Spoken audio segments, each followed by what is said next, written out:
Welcome to logic knowledge sharing programme. আমরা আজকে outdoor CCTV camera নির্বাচনে যে বিষয়গুলো আমাদের জানা উচিত সেই বিষয়গুলো থেকে চারটি ইম্পর্টেন্ট বিষয় নিয়ে আলোচনা করব। একটি আউটডোর সিসিটিভি ক্যামেরা নির্বাচনে আপনাদেরকে যে চারটি বিষয় অবশ্যই মাথায় রাখতে হবে সেই চারটি বিষয় নিয়ে আলোচনা করব। এই চারটি বিষয়ই একটি প্রপার আউটডোর সিসিটিভি ক্যামেরা নির্বাচনের ক্ষেত্রে খুবই গুরুত্বপূর্ণ ভূমিকা পালন করে। আমাদের এই ভিডিওটি শুধুমাত্র যারা সিসিটিভি ক্যামেরা ইনস্টলেশন নিয়ে কাজ করে তাদের জন্যই ইম্পর্টেন্ট না, যারা ভবিষ্যতে কোনো আউটডোরে বড় কোনো প্রজেক্টে সিসিটিভি ক্যামেরা সেটআপ করতে যাচ্ছেন তাদেরও বিষয়গুলো জানা উচিত। কারণ অনেক সময় আপনার সিসিটিভি ইনস্টলারের অজ্ঞাতবশত বা তারা প্রপার ইনফরমেশন না জানার জন্য যারা সিসিটিভি ক্যামেরা সেল করে থাকেন তারা আপনাদেরকে ভুল ইনফরমেশন দিয়ে আসলে দেখা যাচ্ছে যে ভুল ক্যামেরাটি আপনাদের আউটডোরে ইনস্টল করে দিবে। সেক্ষেত্রে আপনার বড় ধরনের হ্যাসেলের সম্মুখীন হবেন। আর আমরা আমাদের চ্যানেলে এই সিকিউরিটি রিলেটেড অনেক ভিডিও দিয়ে আসছি এবং ভবিষ্যতে দিব। সো আমাদের চ্যানেলটি যদি আপনাদের ভালো লেগে থাকে তাহলে অবশ্যই সাবস্ক্রাইব করে বেল আইকনটিতে ক্লিক করে রাখুন পরবর্তী ভিডিওর জন্য। তো চলুন আমরা সেই চারটি বিষয় নিয়ে আলোচনা করি। প্রথম যে বিষয়টিতে আমাদের নজর দেওয়া উচিত সেটা হচ্ছে ক্যামেরার ফিজিক্যাল স্ট্রাকচার অথবা ক্যামেরার বডি। অর্থাৎ ক্যামেরার ফিজিক্যালি এটা প্লাস্টিকেরও হতে পারে, এটা মেটালেরও হতে পারে। যদি কিনা মেটালের হয় তাহলে অবশ্যই আউটডোরের জন্য প্রিফারেবল। যদি কিনা প্লাস্টিকের হয় সেটাও আউটডোরে লাগানো যেতে পারে, তবে সেই প্লাস্টিকের কোয়ালিটি এবং সেই ক্যামেরার টোটাল প্লাস্টিকের যে স্ট্রংনেস এইটা আমাদেরকে দেখতে হবে। কারণ অনেক ক্যামেরাই আছে যেগুলো খুব নিম্নমানের প্লাস্টিক দিয়ে তৈরি করা। অতএব প্রথমেই আমাদের ক্যামেরার যে ফিজিক্যাল স্ট্রাকচার সেটিতে নজর দেওয়া উচিত। অবশ্যই একটি স্ট্রং ফিজিক্যাল স্ট্রাকচারের ক্যামেরা আমাদের সিলেক্ট করা উচিত। সেক্ষেত্রে আমরা ভ্যান্ডাল প্রুফ ক্যামেরার কথা বলতে পারি। মার্কেটে ভ্যান্ডাল প্রুফ বডির ক্যামেরা পাওয়া যায় যেগুলো মোটামুটি ধরনের আঘাত আপনার সহ্য করতে সক্ষম। আপনি আর এই ভ্যান্ডাল প্রুফ ক্যামেরাগুলো ছোটোখাটো আঘাত এটা সহ্য করতে পারে। সো আউটডোরের জন্য ভ্যান্ডাল প্রুফ ক্যামেরা হতে পারে একটি প্রপার চয়েস। অথবা আপনারা প্লাস্টিকের বা মেটালের অন্য যে কোনো ক্যামেরাও লাগাইতে পারেন, তবে সেটা অবশ্যই আপনাকে দেখে নিতে হবে তার ফিজিক্যাল স্ট্রাকচার মজবুত হতে হবে। আরেকটি বিষয় হচ্ছে রাস্টলেস স্ক্রু, অর্থাৎ যে স্ক্রুগুলো ক্যামেরাতে লাগানো আছে এই স্ক্রুগুলো অবশ্যই জং প্রুফ হতে হবে, যাতে করে এই স্ক্রুগুলোতে জং না ধরে এমন ক্যামেরা আপনাকে সিলেক্ট করতে হবে। কারণ জং ধরলে স্ক্রুগুলো আস্তে আস্তে নষ্ট হয়ে যাবে। সো স্ক্রুগুলো একটা সময় দেখা যাবে বডিতে আপনার স্ক্রুগুলো ঢিল হয়ে যাচ্ছে বা স্ক্রুগুলো ভেঙে যাচ্ছে। তো এই বিষয়গুলো অবশ্যই খেয়াল রাখতে হবে। এরপরে যে দ্বিতীয় বিষয়টি নিয়ে আমরা আলোচনা করব সেটি হচ্ছে ক্যামেরার লেন্স।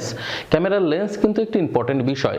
অনেকেই আউটডোর ক্যামেরা হিসাবে বড় কোনো ক্যামেরা সিলেক্ট করে অথবা প্রপার স্ট্রেংথ ক্যামেরা সিলেক্ট করে, যেটার বডি স্ট্রেংথ ভ্যান্ডাল প্রুফ সব ঠিক আছে, কিন্তু আপনার লেন্সের ওই প্রজেক্টের যেখানে ইনস্টলেশন করা হবে সেই ইনস্টলেশনের যে এরিয়া, ওই এরিয়ার যতটুকু ক্যাপচার করা দরকার ওই ক্যাপচারেবল লেন্স সে সিলেক্ট করে না। যেমন তার লাগবে হচ্ছে সাপোজ টু বি 20 মিটার ডিস্টেন্সের কোনো অবজেক্টকে তার কি করতে হবে, অবজেক্টকে তার ফোকাসে আনতে হবে। সেক্ষেত্রে সে 3.6 mm এর লেন্স ইউজ করে ফেলে, তো সেক্ষেত্রে সমস্যা হয়ে যায়। অতএব আপনার প্রজেক্টের এরিয়ার উপর ডিপেন্ড করে আপনাকে লেন্স সিলেক্ট করতে হবে। এখানে দুই ধরনের লেন্স সিলেক্ট করতে পারেন। একটি হচ্ছে ফিক্স লেন্স হচ্ছে ওইটি যেটি আপনার ক্যামেরার সাথে ফিক্স থাকে, এটি কোনো রকমেরই আপনার চেঞ্জ করা যায় না। 3.6 mm, 6 mm, 4 mm, 8 mm, 12 mm, 16 mm এভাবে বিভিন্ন রেঞ্জের লেন্স মার্কেটে পাওয়া যায়, লেন্সের ক্যামেরা মার্কেটে পাওয়া যায়। তো আপনার আউটডোর প্রজেক্টের ওই জায়গার উপরে বা ওই ফোকাস এরিয়ার উপর ডিপেন্ড করে আপনাকে লেন্স সিলেক্ট করতে হবে। যদি আপনি লেন্স অনেক বেশি ছোট সিলেক্ট করে ফেলেন তাহলে কিন্তু আপনি অবজেক্ট ডিটেক্ট করতে পারবেন না। অতএব লেন্স সিলেকশন খুব ইম্পর্টেন্ট। ফিক্স লেন্সের পরে আমরা ভেরিফোকাল লেন্স সিলেক্ট করতে পারি। যেমন আপনার অবজেক্টের দূরত্ব suppose to be 50 metre, 50 feet. So আপনি এখানে 50 মিটার আপ টু 50 মিটার পর্যন্ত সিলেক্ট করার জন্য আপনি different type of varifocal lens আছে, মোটরাইজ লেন্স যেটাকে আমরা বলে থাকি মোটরাইজ লেন্স। তো এই লেন্সগুলো সাধারণত আপনি কন্ট্রোল করতে পারবেন, যেমন 2.8 অথবা 1.8 থেকে আপনার 12 mm অথবা আপনার 16 mm পর্যন্ত এই ক্যামেরাগুলো, এই ক্যামেরার লেন্সগুলো আপনি আপনার ইচ্ছা মতো অ্যাডজাস্ট করতে পারবেন। সো আপনি ফিক্স লেন্স সিলেক্ট করলে নির্দিষ্ট লেন্স সিলেক্ট করবেন যেটি আপনার ওই স্পেসিফিক এরিয়ায় জন্য পারফেক্ট। দ্বিতীয়ত আপনি এখানে মোটরাইজ লেন্স সিলেক্ট করতে পারেন। মোটরাইজ লেন্স একটু এক্সপেন্সিভ, বাট আপনি এটাকে নিজের ইচ্ছা মতো অ্যাডজাস্ট করতে পারবেন ওই এরিয়ার ভিতর। যদি কিনা আপনি 2.8 to 12 mm সিলেক্ট করেন তাহলে ওই এরিয়ার মধ্যে, অর্থাৎ আপনি এখানে 2.8 থেকে 12 mm যে কোনো আপনার লেন্স এরিয়া এখানে 8 mm করতে পারেন, 10 mm করতে পারেন, যতটুকু আপনার প্রয়োজন অতটুকু আপনি অ্যাডজাস্ট করে নিতে পারেন। এরপরে আছে আপনার পিটিজেড। পিটিজেড ক্যামেরা আউটডোরে আপনি ইনস্টল করতে পারেন যদি কিনা সেটা অনেক বড় কোনো স্পেস হয়। পিটিজেড ক্যামেরার লেন্স এবং ভেরিফোকাল ক্যামেরার লেন্স বা মোটরাইজ ক্যামেরার লেন্স একই। সো আপনি এক্ষেত্রে আপনার মোটরাইজ লেন্সে যেমন আমরা 2.8 to 12 mm, এটা সাধারণত 4x অপটিক্যাল জুম হয়, এবং আপনার পিটিজেড ক্যামেরারও কিন্তু 10x, 20x, 30x, 36x এরকমের জুমিং লেন্স পাওয়া যায়। সো আপনার এরিয়ার উপর ডিপেন্ড করে আপনি একটি পিটিজেড ক্যামেরাও, অর্থাৎ ওয়াটারপ্রুফ, ভ্যান্ডাল-প্রুফ পিটিজেড ক্যামেরাও আপনি আউটডোরের জন্য সিলেক্ট করে নিতে পারেন। তৃতীয় যে বিষয়টি নিয়ে আলোচনা করব সেটি হচ্ছে ওয়াটারপ্রুফ অথবা ওয়েদারপ্রুফ ক্যামেরাস। অর্থাৎ যেসব ক্যামেরা, যেহেতু আমরা ক্যামেরাটি আউটডোরে ইনস্টল করব, সেহেতু এই ক্যামেরা অবশ্যই ওয়াটারপ্রুফ এবং ওয়েদারপ্রুফ সার্টিফিকেশন ক্যামেরা থাকতে হবে। তো আমরা সাধারণত এই সার্টিফিকেশনটা পরিমাপ করি হচ্ছে আইপি দিয়ে। আইপি অর্থাৎ ইনগ্রেস প্রোটেকশন। ইনগ্রেস প্রোটেকশন সেটা আপনার আউটডোরের ক্ষেত্রে শুরু হয়েছে 65 থেকে, অর্থাৎ ইনগ্রেস প্রোটেকশন 65, 66, 67, 68 এই কয়েকটি গ্রেডের ক্যামেরা আমরা আউটডোরে লাগাইতে পারি। প্রথম যে 6 হচ্ছে আপনার ডাস্ট প্রুফ, যেটাকে বলে ডাস্ট প্রুফ, এবং পরবর্তীতে যে 5 মানে পরের সিরিয়াল 5, 6, 7, 8 এগুলো হচ্ছে ওয়াটার বা লিকুইড প্রুফের একটি একক।